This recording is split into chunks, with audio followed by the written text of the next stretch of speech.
Olá, pessoal. Agora para a nossa terceira aula dessa série de aulas sobre saúde hormonal feminina, é, especialmente nesse Outubro Rosa, onde minha intenção aqui é trazer todas vocês para um lugar de muita consciência, para que todas conheçam aquilo que deveria ter sido apresentado para nós quando ainda éramos muito jovens, logo na nossa primeira menstruação,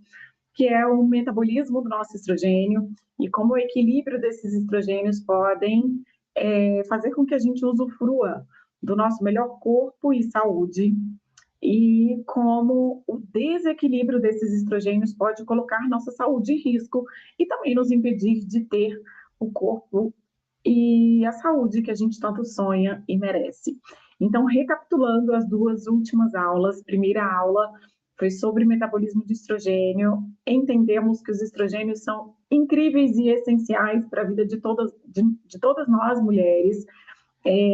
do nosso primeiro dia de vida ao último dia de vida, e aprendemos sobre o processo de detoxificação, que a nossa banheirinha enche todos os meses e que a gente precisa de recursos para garantir que nossos processos de detoxificação estejam acontecendo de forma eficiente. Na nossa segunda aula, a gente entrou em outros desequilíbrios hormonais,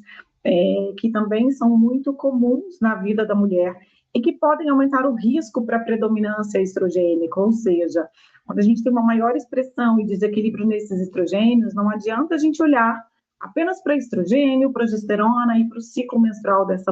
mulher, porque muitas vezes a origem está em outro desequilíbrio hormonal. Então, se eu tenho uma mulher com excesso de cortisol, aquela mulher que está passando por uma fase da vida de muito estresse, de muita sobrecarga, esse excesso do cortisol, ele diminui o DEA, que é o nosso principal precursor de testosterona, desequilibra a nossa função tireoidiana, deixa a nossa tireoide mais enfraquecida, teremos menos hormônios tireoidianos e, portanto, menos progesterona. E com isso, com menos testosterona, menos progesterona, eu vou ter uma maior expressão do estrogênio. Se por outro lado eu tenho uma mulher que está com dificuldade de emagrecer, aquela mulher que acumula gordura, especialmente em abdômen, que tem resistência insulínica, essa liberação constante e excessiva da insulina faz com que eu aumente a expressão de uma enzima que é a aromatase, que faz com que eu converta a minha testosterona, que na mulher normalmente já é bem menor do que nos homens, eu converto essa testosterona em estrogênio. Então, vou ter aumento dos níveis de estrogênio, mais gordura abdominal, mais gordura subcutânea, e com isso predomínio do estrogênio em função de um desequilíbrio que aconteceu do meu excesso de peso e desse padrão de acúmulo de gordura que acontece no meu abdômen. Tem uma gatinha aqui querendo participar da aula, mas você vai sair, viu, Julie? Essa casa aqui é cheia de estrogênio, cheia de meninas e gatinhas, né, dona moça? Então, excesso de insulina também coloca a saúde dessa mulher em risco e aumenta a expressão do estrogênio e predomínio estrogênico. Vimos também o hipotireoidismo, da mesma forma ali, quando eu tenho excesso do cortisol no hipotireoidismo, eu vou ter os processos de detoxificação acontecendo mais lentamente, vou ter menos progesterona, já que um hormônio regula o outro, e com isso essa tendência também à predominância estrogênica. Então, não adianta a gente olhar para esse desequilíbrio de estrogênio apenas sob a ótica de que, então eu preciso bloquear estrogênio e dar uma gestrinona para essa mulher, ou não, é a testosterona que está baixa, eu vou dar testosterona, sendo que eu não dou os pilares, eu não dou a base, eu não dou o DEA, eu não regulo o cortisol dessa mulher. Eu preciso olhar o que de fato está sendo o gatilho principal na vida dessa mulher para tentar corrigir todos os desequilíbrios hormonais e aí sim reequilibrar níveis de estrogênio, otimizar o processo de detoxificação, otimizar a eliminação desse estrogênio, desses metabólitos via intestinal. Então, muitas vezes a reposição hormonal, ela tem um efeito benéfico para a mulher ali no início, mas ela não se torna sustentável, nem devolve a qualidade de vida completa dessa mulher, nem permite com que ela conquiste o seu melhor corpo, porque a gente não cuida da base, a gente não cuida dos pilares da vida dessa mulher. E nessa aula de hoje, a gente vai conversar um pouquinho, um tema mais profundo, e que seria sobre como um resultado, aquilo que a gente trouxe no nosso DNA, como que a gente pode trabalhar com a nutrição, com a suplementação, para que eu consiga interferir na expressão do meu DNA. Então, eu trouxe hoje aqui alguns resultados de teste genético, para vocês entenderem a forma como eu analiso nas minhas pacientes. E a gente tem que olhar para cada resultado de teste não como uma sentença, algo que aquela pessoa trouxe e que não tem como a gente mudar. A verdade é que nossos genes, eles funcionam como um interruptor, onde eu posso ligar ou desligar determinado gene, e o que vai interferir nisso são mecanismos que chamamos de mecanismos epigenéticos, que estão além da nossa genética, e que podem ser modulados, especialmente pela nossa nutrição, compostos bioativos, micronutrientes, e também por comportamentos, rotinas que a gente consegue incluir na nossa alimentação que vão interferir positivamente na modulação dos nossos genes. Então, a gente vai entender como que um teste nutrigenético pode ser uma ferramenta incrível de proteção e de prevenção para modular uma insulina, que é um fator essencial para todas nós. Essa liberação persistente de insulina ao longo da vida, ela é gatilho para o câncer de mama e para diversas outras doenças, doenças cerebrais, diabetes. Como que eu posso entender genes que eu trouxe ali para a saúde tireoidiana e também modular a saúde da minha tireoide? Como que eu posso modular processos de detoxificação conhecendo genes que atuam em todas as fases do meu processo de detoxificação, via fígado e via intestino, e como que eu posso interferir no metabolismo do meu estrogênio? E aqui eu digo para vocês com muita certeza, e eu garanto que no decorrer aí da nossa aula vocês vão entender, que certamente é hoje a ferramenta mais assertiva que a gente pode ter para o nosso encontro com a nossa versão preferida.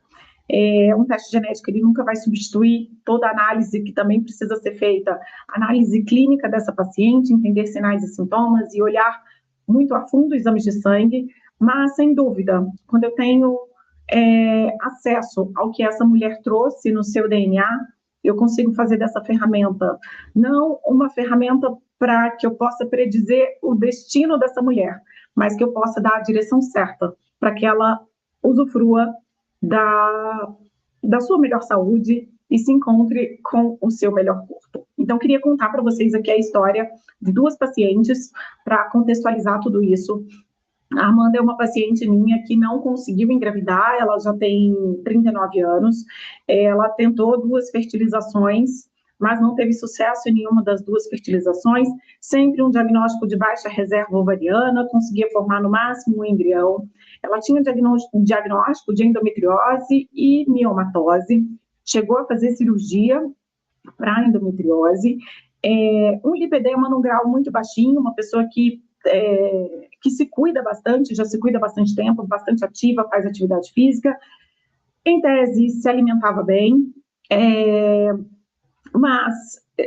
um histórico de uma TPM com cólica, com sangramentos com coágulos, inchaço pré-menstrual, dor na relação sexual, e um histórico muito importante, onde a mãe dela teve o câncer de mama 2 vezes, e as 2 vezes ainda bastante jovem, e a irmã dela teve o câncer de mama aos 34 anos. Ela me referiu também na consulta pedra nas vesículas. Eu não sei se vocês vão lembrar, mas quando a gente fala lá na nossa primeira aula do processo de detoxificação do estrogênio, que eu pego os meus metabólitos que saíram ali do fígado e eu vou levá-los para o meu intestino para serem eliminados pelas fezes. Quem leva esse estrogênio, esses metabólitos que já estão inativos, é a minha bile, que foi produzida na vesícula biliar. Então, é muito comum em mulheres com predominância estrogênica a gente ter alguma questão de vesícula, pedras nas vesículas, e muitas acabam retirando a vesícula, o que acaba sendo pior, porque aí a gente aumenta ainda mais processos de disbiose intestinal. Mas gravem isso, porque eu sei que possivelmente muitas mulheres com questões de vesícula vão se identificar aqui. E ela tinha um histórico também de intolerância e hipersensibilidade a alimentos específicos, especialmente alimentos que são fontes de histamina. Ao fazer o teste genético dessa paciente, um dos resultados ali que mais chamou a atenção foi esse risco aumentado, como vocês podem ver ali, para o câncer de mama. Então, um histórico que estava ali realmente no DNA dela. E o polimorfismo, um dos que mais me chamou a atenção foi esse primeiro, onde eu tenho um polimorfismo no metabolismo do folato, que é a vitamina B9, nessa variante ali, que vocês podem ver que é a C677T. E ela apresenta ali o resultado AA, onde ela tem uma predisposição para níveis reduzidos de folato. E isso aqui sozinho vai ter implicações na detoxificação do estrogênio. É uma mulher que naturalmente vai ter uma tendência a um maior acúmulo de metabólitos ruins desse estrogênio por conta de uma detoxificação lenta. Esse único polimorfismo aumenta o risco para o câncer de mama, para endometriose e miomatose. E ele também está presente em contextos onde eu tenho uma homocisteína elevada, que é um marcador de inflamação e de danos ao meu DNA, que a gente faz no exame de sangue, porque eu vou ter processos de metilação, de formação de uma nova célula, formação de um novo DNA. Isso vai acontecer mais lentamente nessas pessoas, e também com danos ao DNA, onde eu posso gerar células mutagênicas. E aqui é um dos polimorfismos mais estudados, porque ele sozinho aumenta risco para aterosclerose, doenças cardíacas, infertilidade em homens e mulheres, doenças cerebrais, seja demência, Alzheimer, dores de cabeça, enxaquecas crônicas, aquelas pessoas que têm enxaqueca e não conseguem saber de onde vem, depressão, hiperatividade, casos de autismo. Então é um polimorfismo muito estudado. Então, o primeiro questionamento que me veio, né, assim, se essa paciente soubesse disso quando ela tinha 15 anos, logo que ela menstruou, certamente muito poderia ter sido feito na adolescência dessa paciente, modulando o ciclo menstrual, promovendo uma suplementação eficiente, uma proteção que poderia ter sido feita ali com a sua nutrição, uma paciente que nunca poderia ter usado, por exemplo, pílula anticoncepcional, já que a gente tem essa metabolização ruim de estrogênio. Então, o fato é que quanto mais cedo a gente faz, a gente tem acesso àquilo que a gente trouxe no nosso DNA, mais recursos a gente tem para trabalhar ao longo da nossa vida com a nossa alimentação e suplementação. Então, como que a gente modula esse gene com a nutrição? Eu preciso monitorar esses níveis de homocisteína e dar suporte para que eu transforme essa homocisteína em metionina. E aqui eu vou precisar de vitaminas do complexo B. Então, são pacientes que a gente precisa suplementar ao longo de todo o ano, ainda que seja fazendo ciclos, intercalando, um mês suplementa, no outro não suplementa, mas eu preciso suplementar a forma ativa do metilfolato, eu preciso suplementar a B12, a B6, eu preciso suplementar a colina, o SAMe, a betaína, que são nutrientes que doam um grupamento metil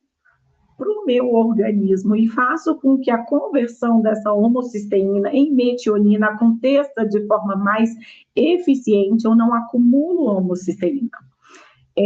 Outro gene,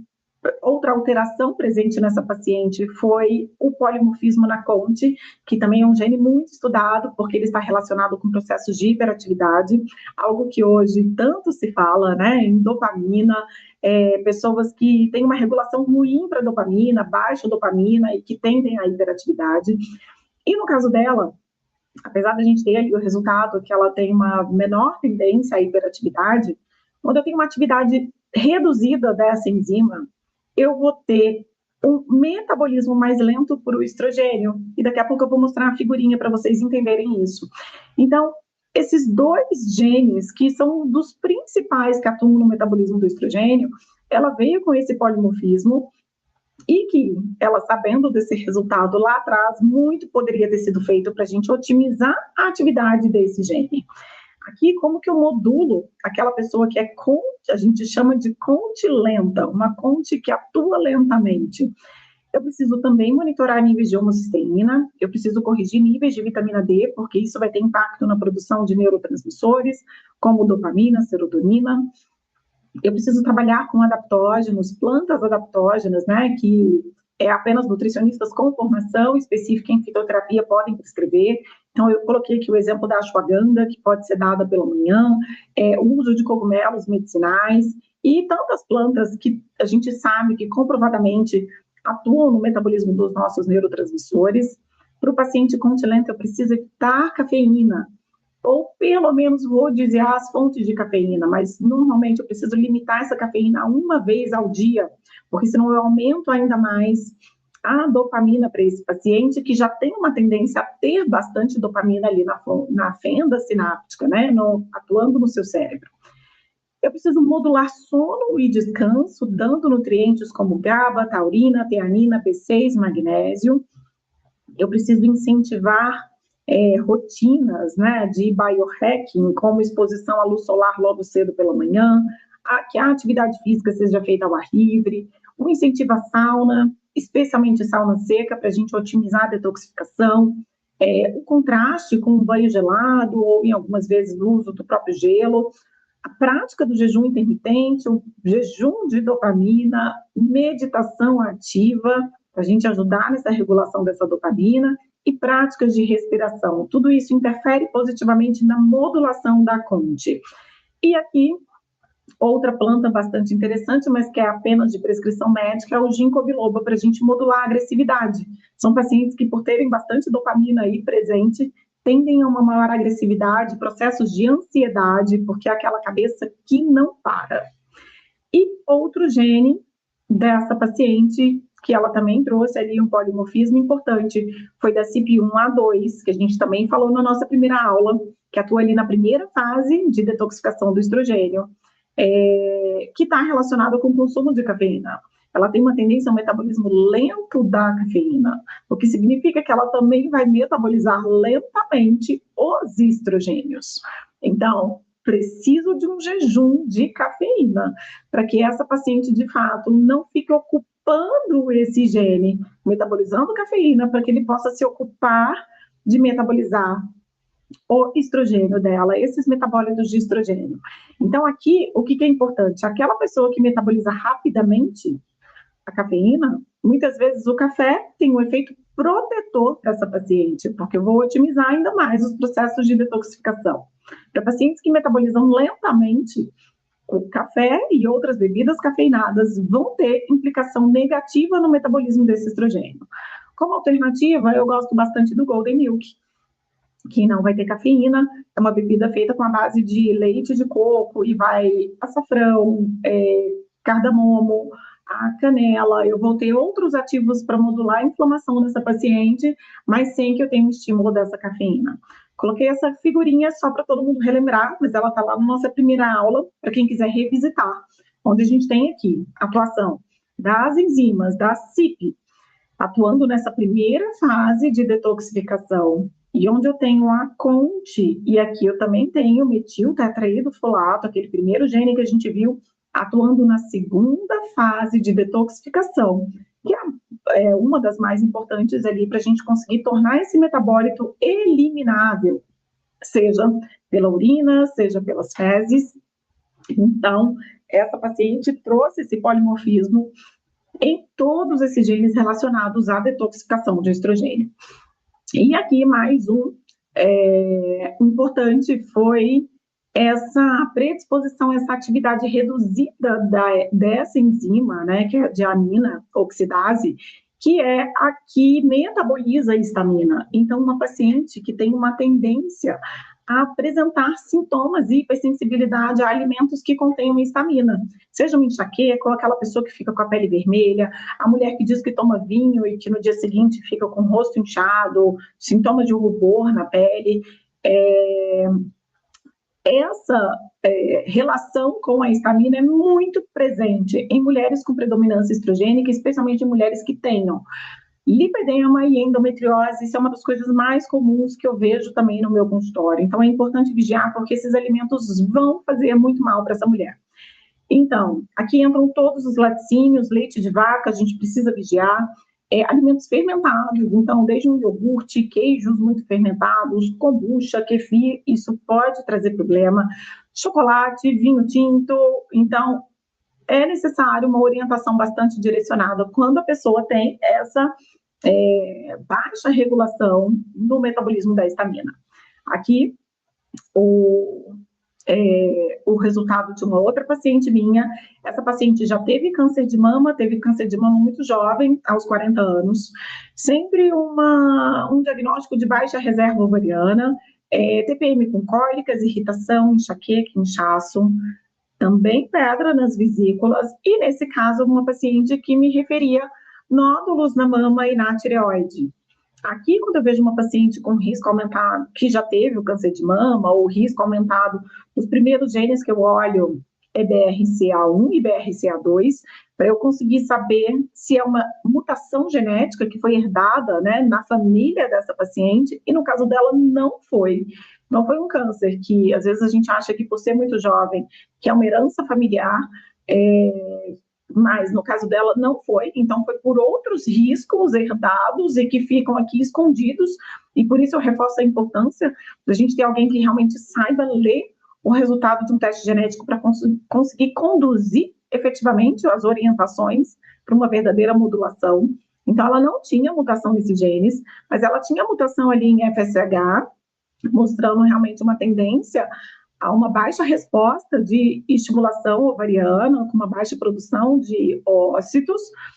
E o que a gente trouxe de resultado nela? Ela tinha uma fonte lenta, a CYP1A2, que é a da cafeína, uma ação positiva, uma ação rápida, então aqui o café para ela pode ter uma ação protetora.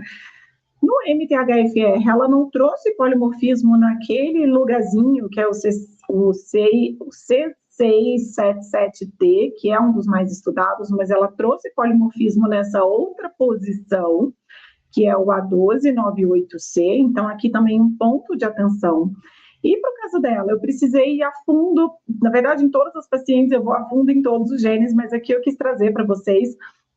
outros resultados delas, para vocês entenderem como que também o resultado do teste vai ter implicação na condução da dieta e nos resultados físicos e estéticos que essa paciente vai ter. Aqui, esse gene que eu trouxe é o TCF7L2, ele está relacionado com o metabolismo de glicose, e ela trouxe esse polimorfismo aí importante, que mostra para a gente uma tendência a desenvolver diabetes tipo 2,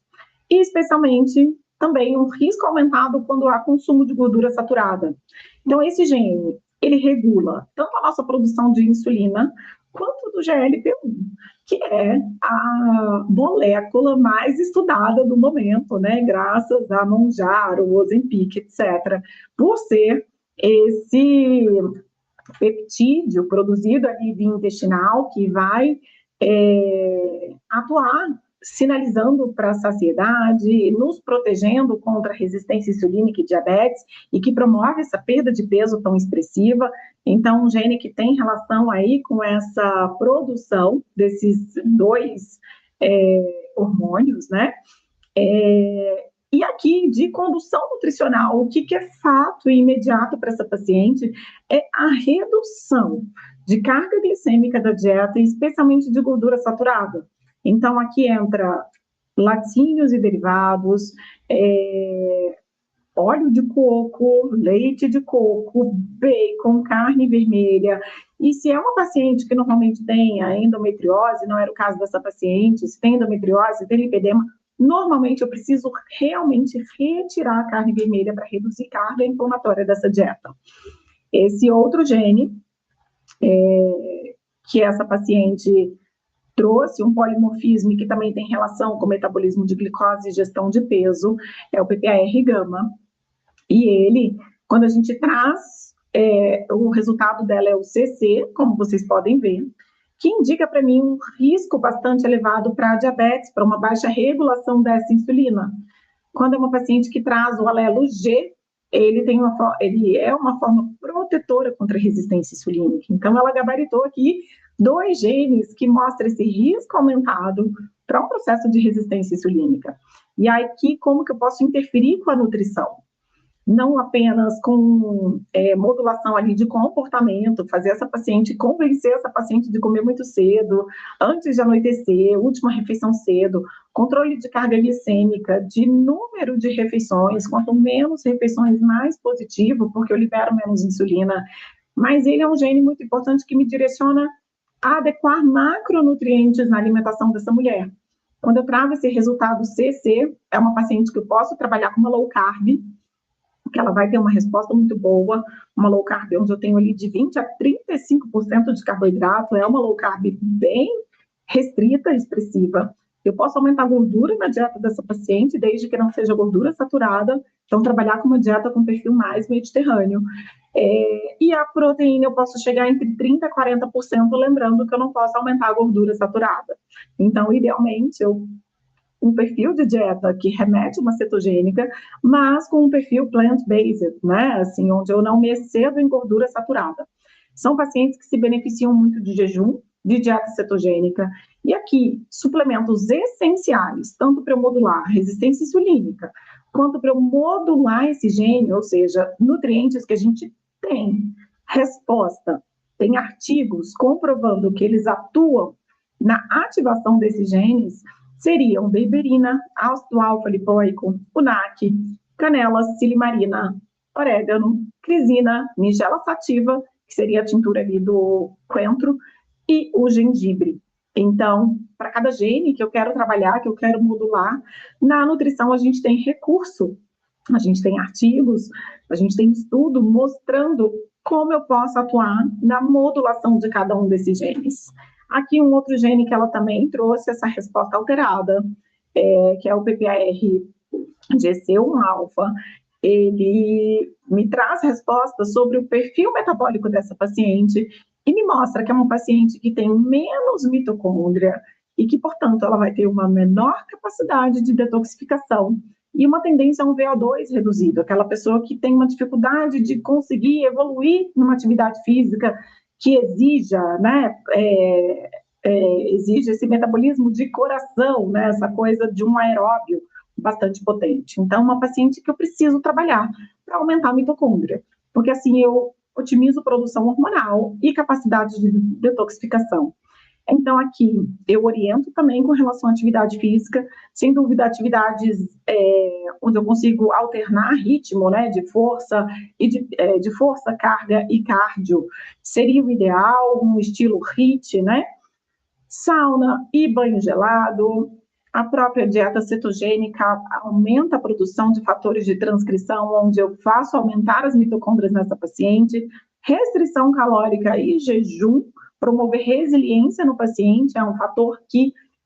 aumenta a produção dessas mitocôndrias. E com nutrientes, eu consigo modular esse gene com o PQQ, que é um super antioxidante, gorduras como hidroxitirosol, que vem do azeite, o uso do resveratrol manipulado, do niagen, que é a vitamina B3, a epigalocatequina galato, do chá verde, ácido alfa-lipoico e o Coleus foscolin, que é uma planta que me ajuda a atuar especialmente na tireoide da paciente. Então, aqui para a gente tentar resumir, nossa aula hoje ficou um pouquinho mais longa, mas eu queria resumir para vocês como que é a minha atuação enquanto nutricionista.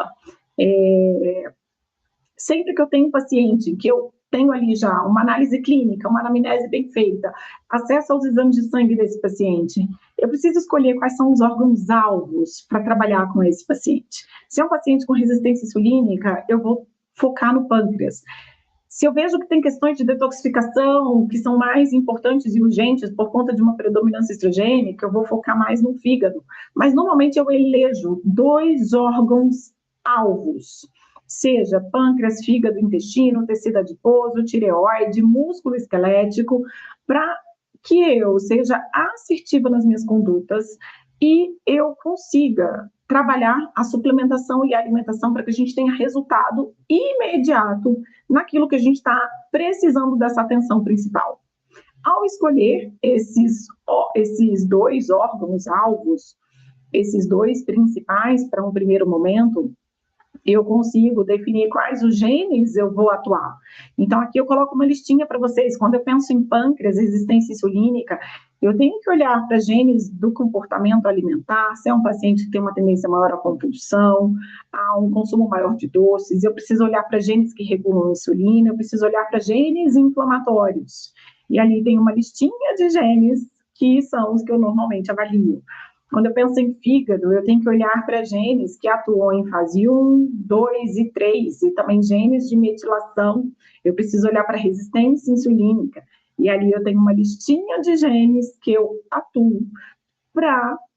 modular epigeneticamente o resultado que esse paciente trouxe e, de fato, a gente ter resultado na vida desse paciente. Então, aqui eu listo para vocês, em todos esses tecidos, quais são os órgãos, quais são os genes que eu avalio. E é claro que eu avalio todos, mas para um tratamento eficiente, eu preciso ser assertiva e definir junto com aquele paciente, né, em função do que ele já me traz de desequilíbrios, sejam desequilíbrios hormonais ou alterações do seu exame de sangue, aquilo que é principal para que a gente, de fato, tenha resultado.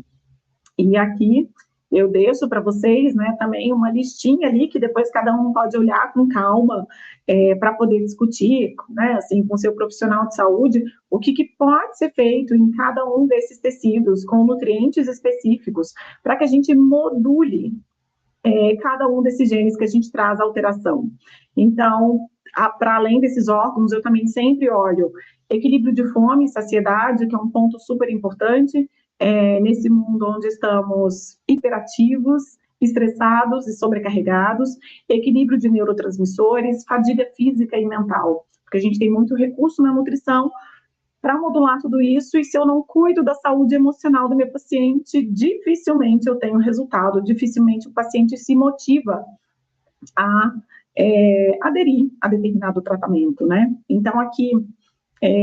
sem dúvida, o que o seu nutricionista, né, ele tem de desafio é definir número de refeições, definir essa distribuição de macronutrientes, carboidrato, proteína e gordura, estabelecer uma suplementação estratégica que você consiga diluir isso na sequência de meses, porque é impossível fazer toda essa modulação hormonal em apenas um mês. Então, normalmente são pacientes que precisam de um acompanhamento, seja de no mínimo 3 meses, muitas vezes 6 meses, 1 ano de acompanhamento, a depender da questão de saúde e objetivos desse paciente. Mas o que a gente tem de principal desafio é, sem dúvida, tornar viável todas essas estratégias na rotina do paciente, para que ela consiga aderir, mas principalmente amar o processo, se apaixonar por esse processo de se cuidar. Então, sem dúvida, o processo ele só é sustentável quando a gente coloca amor e propósito. E aí, para finalizar nossa aula, queria deixar essa mensagem de como um teste nutrigenético ele pode servir como um guia para a sua vida, não só para te trazer muito autoconhecimento, mas uma ferramenta especialmente preditiva de prevenção para que você não desenvolva nenhum tipo de doença.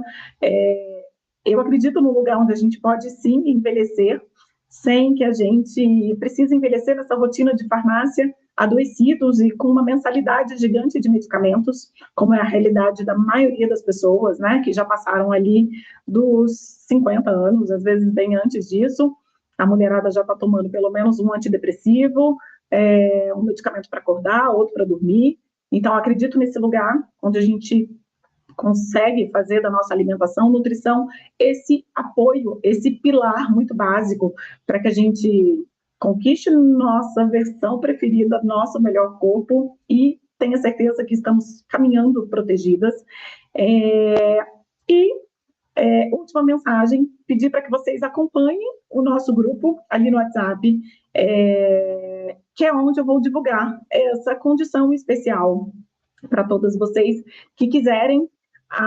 aderir a uma consultoria